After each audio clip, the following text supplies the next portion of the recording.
Roger, what indications, if any, have you gotten that momentum is building toward a Los Angeles solution? And I'm also interested in your reaction to the Stan Kroenke letter to the LA committee, whether that changed the dynamic at all.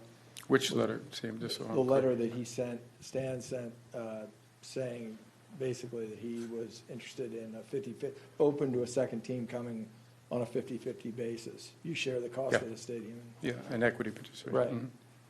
So I'm interested in that and sort of indications you've gotten that we're actually moving toward a solution. Well, I think the first thing that the committee, and I believe the membership is focused on, is what are the home markets willing to do? What are the things that they can do to address to make sure our teams continue to be successful or are successful in their home markets?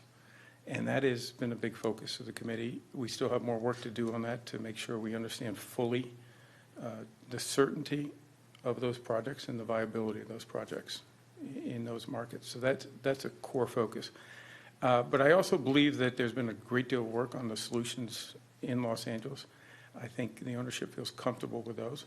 I think the debate is, one, how do we address the home markets?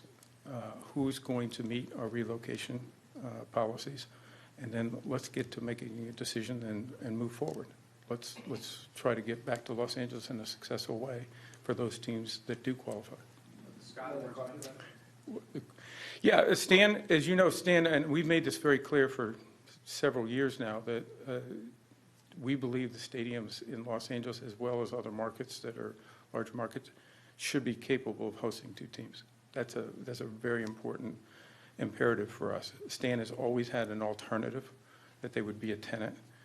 Late last week, I think it was Friday, we got a letter saying that he was willing to propose an equity ownership, 50-50 ownership in the stadium, and that they would be treated as equal partners in the stadium.